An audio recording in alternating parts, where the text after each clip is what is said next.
আমাদের সারা ভারত কৃষক সভা নেতৃত্ব, বামপন্থী কৃষক সংগঠন সমূহের নেতৃত্ববৃন্দ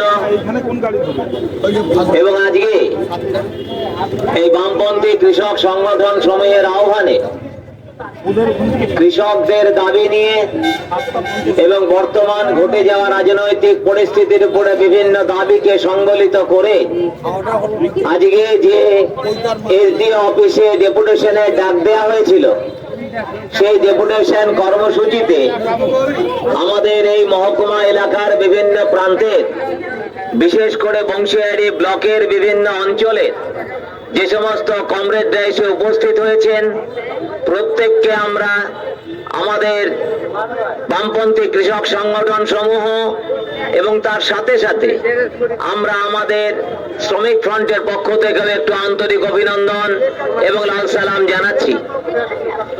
বন্ধুগণ, আপনারা দেখলেন যে আজকে বামপন্থী কৃষক সংগঠন সমূহের আহ্বানে আমরা ডেপুটেশন কর্মসূচি আমরা সংগঠিত করেছি। আমরা দাবি উত্থাপন করেছি, কৃষকের ফসলের ন্যায্য মূল্য চাই। আমরা দাবি উত্থাপন করেছি যে আমাদের বংশের এলাকা শুধুমাত্র না, বিভিন্ন জায়গার হকারদেরকে যেভাবে অন্যায়ভাবে উচ্ছেদ করা হয়েছে তাদের পুনর্বাসন চাই। আমরা দাবি উত্থাপন করেছি যে আজকে আমাদের রাজ্যে এই মুহূর্তে সবচেয়ে নির্মম মর্মন্তুদ যে ঘটনা ঘটেছে, আর.জি. কর মেডিকেল হাসপাতালে যে ডাক্তার মারা গেছেন, একজন মহিলা আর.জি. কর মেডিকেল কলেজের ছাত্রী, তার সেই হত্যার সাথে যুক্ত ব্যক্তিদের গ্রেফতার করে দৃষ্টান্তমূলক সাজা দিতে হবে। এই দাবি নিয়ে আমরা আজকে ডেপুটেশন সংগঠিত করলাম এসডিও অফিসে। এই ডেপুটেশনকে কেন্দ্র করে যখন আমরা মিছিল সংগঠিত করছিলাম, আমরা লক্ষ্য করছিলাম বংশিয়ারি বুনিয়াদপুর শহর এলাকার মানুষ, তারা আমাদের মিছিলকে লক্ষ্য করেছেন, রাস্তার দুধার দিয়ে দাঁড়িয়ে তারা হাত নেড়েছেন, আমাদের দাবির প্রতি আমাদের সম্মতি জানিয়েছেন।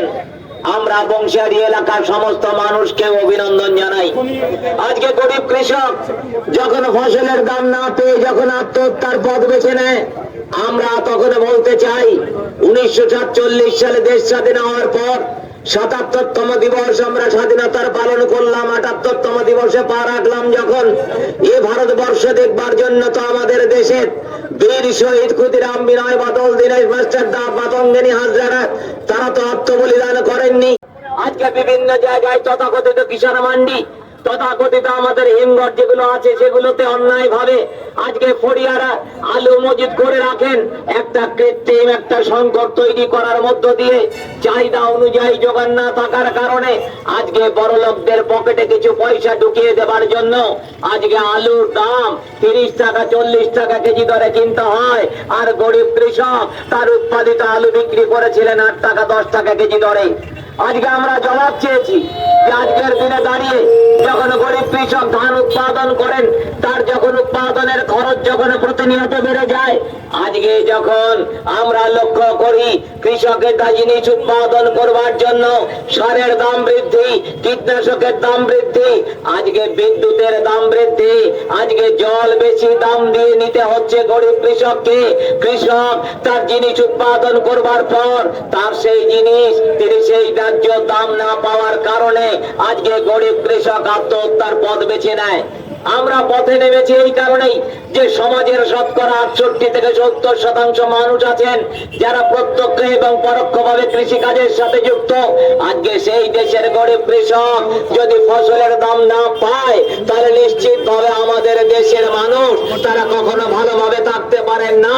তাই তো কৃষকের ফসলের ক্ষেত্রে যে ভর্তুকি দেবার কথা সরকারকে, আজকে আমরা জানি যে ন্যূনতম আজকে মিনিমাম সাপোর্ট প্রাইস, ন্যূনতম যে সহায়ক মূল্য দেওয়ার কথা স্বামীনাথন কমিশনের সুপারিশ মেনে গরিব কৃষকের ফসল উৎপাদন করতে যদি খরচ হয় 100 টাকা, সরকার তার মধ্যে ভর্তুকি দিবে 50 টাকা।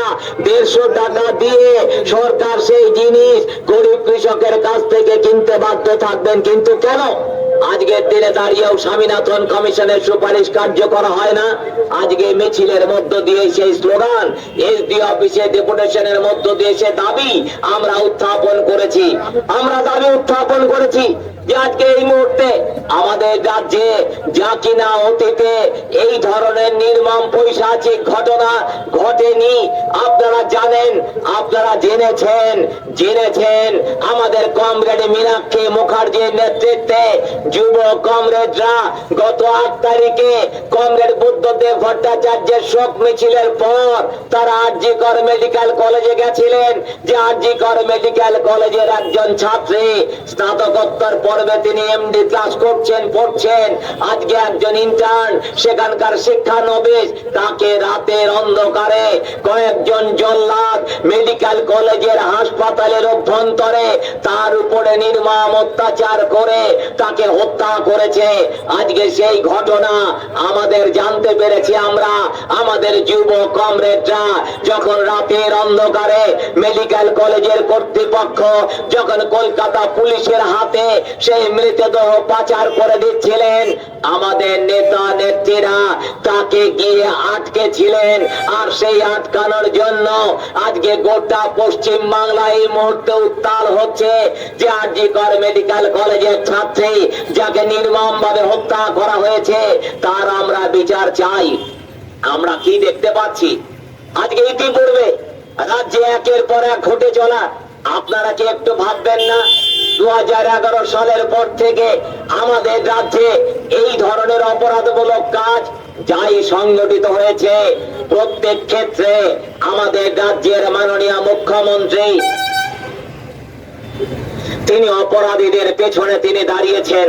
প্রত্যেকটা ঘটনায় আমরা দেখি যে আজকে এই ঘটনাকেও ধামা চাপা দেওয়ার জন্য নানান চেষ্টা হচ্ছে। আমরা জানি যে সিবিআই এই ঘটনার তদন্ত করছেন। আমি আমার বক্তব্য দীর্ঘায়িত করব না।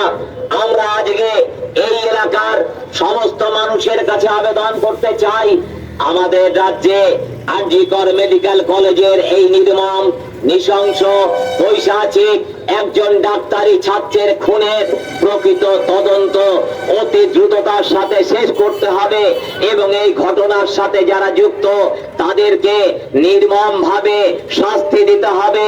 শাস্তি না দেয়া পর্যন্ত আজকে যেরকম গোটা পশ্চিম বাংলার মানুষ পথে নেমেছেন, রাস্তাই আমাদের রাস্তা, পথই আমাদের পথ, যতদিন না পর্যন্ত এই আসামিরা গ্রেফতার না হচ্ছে, দুষ্কৃতীরা গ্রেফতার না হচ্ছে, ততদিন পর্যন্ত আমাদের লড়াই চলবে।